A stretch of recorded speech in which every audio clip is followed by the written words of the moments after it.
Dictation 30 second बाद बोली जाएगी।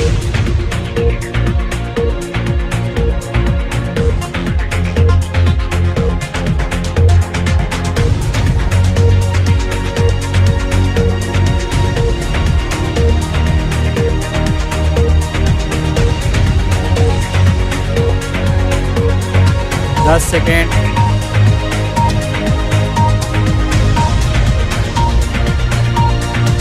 Ready, start. उपाध्यक्ष महोदय, वर्तमान वित्त अधिनियम सदन के सामने प्रस्तुत है।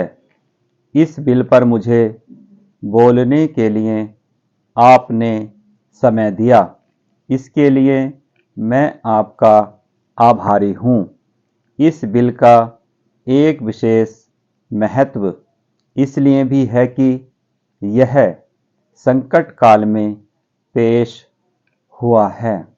चीन ने हमारे देश पर हमला किया, देश पर संकट आया, राष्ट्र को चुनौती मिली और इस चुनौती को हम सब ने स्वीकार किया, जिसके लिए पैसे की आवश्यकता हुई। इसको वित्त मंत्री ने बड़ी कुशलता से देश के अंदर और देश के बाहर से जुटाया। इस बिल का महत्व इसलिए भी है कि हमारी पंचवर्षीय योजना के मध्य में ही यह बिल आया है। देश में बड़ी बड़ी योजनाएं अभी अधूरी हैं, जिनका पूरा होना देश के लिए बड़ा आवश्यक है। इसके लिए भी बहुत बड़ी धनराशि चाहिए। देश पर संकट आया और देश जागा। कोने कोने से लोगों ने पैसा और सोना दिया और अपने लड़के तक फौज में दिए। इस देश में किसानों और गरीबों का जो वर्ग है, उसने भी दिल खोलकर इसमें सहयोग दिया।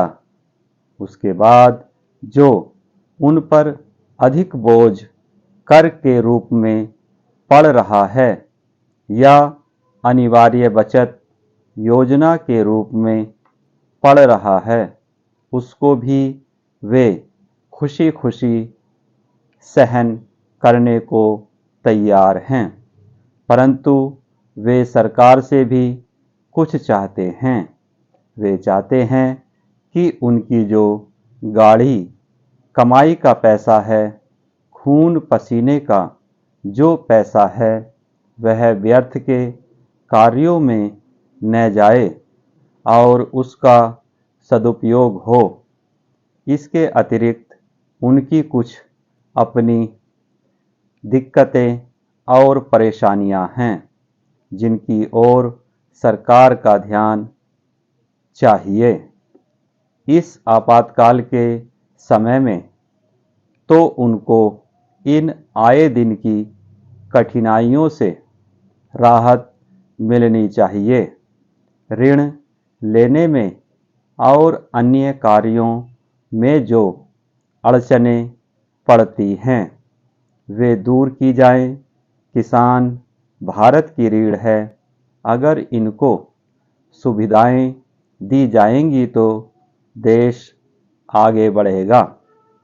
आज जहां देश के साधारण लोगों ने इस सरकार का हाथ बटाया, वहां एक वर्ग ने, जो कि धनी वर्ग कहलाता है, अपने साधनों के अनुसार सरकार के सुरक्षा कार्यों में सहायता नहीं की।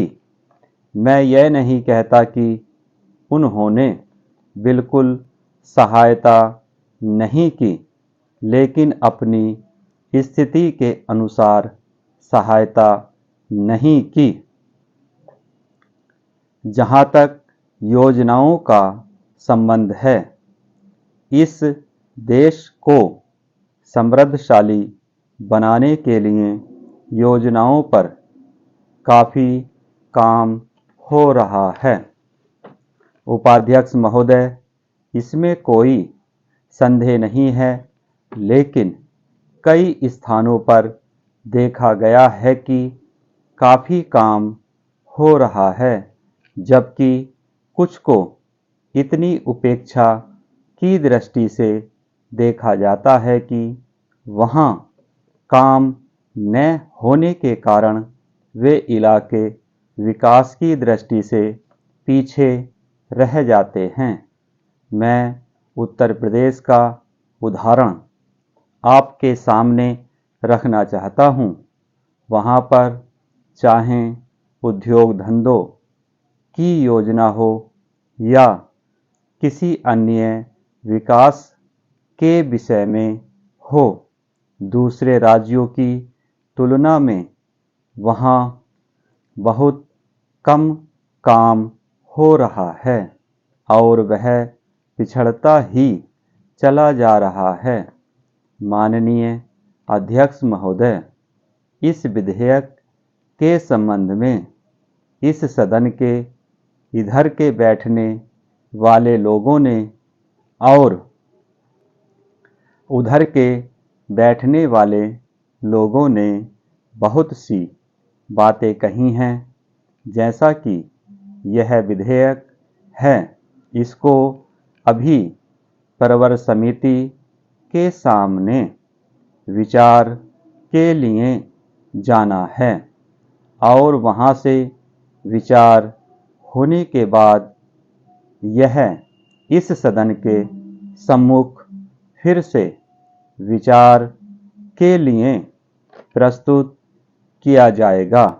तब माननीय सदस्यों को पूरे तरीके से यह अधिकार होगा कि जहाँ तक इसके अनुबंधों का संबंध है, उसमें परिवर्तन कर सकते हैं या उनको हटा सकते हैं। कल से जो बातें हो रही हैं, वह सब नोट की गई हैं और मैंने बहुत सी बातों को सुना है। प्रवर समिति में उन सब बातों पर विचार किया जाएगा। बहुत से माननीय सदस्यों ने इसी तरह की बातें कही हैं। वह बहुत आवश्यक मालूम हुई हैं। जैसा कि मैंने कहा है कि उन पर विचार किया जाएगा। जहाँ तक सहकारिता का संबंध है, चाहे इधर के बैठने वाले माननीय सदस्य हों, चाहे उधर के बैठने वाले माननीय सदस्य हों, सबकी यह मांग है कि जब हम जनतंत्र में विश्वास करते हैं और अपने यहाँ प्रजातांत्रिक प्रणाली कायम कर ली है और जबकि देश में गरीबी है और उसका गलत लाभ भी उठाया जाता है, तब सहकारिता की बहुत आवश्यकता है। इसको रोकने की आवश्यकता है। यह सभी लोगों की राय है। जहाँ तक इस सहकारी विधेयक का संबंध है, बहुत से माननीय सदस्यों ने बहुत सी बातें इसके संबंध में कही हैं। मैं सब बातों का विवरण में तो उत्तर नहीं दे सकता हूँ, लेकिन मैं थोड़े में खास बातों का उत्तर देने की कोशिश करूँगा। जैसा मैंने अभी कहा, जब हमने अपने यहाँ जनतंत्र कायम किया है तो हमें अपने समाज के ढांचे को बदलना पड़ेगा। स्टॉप।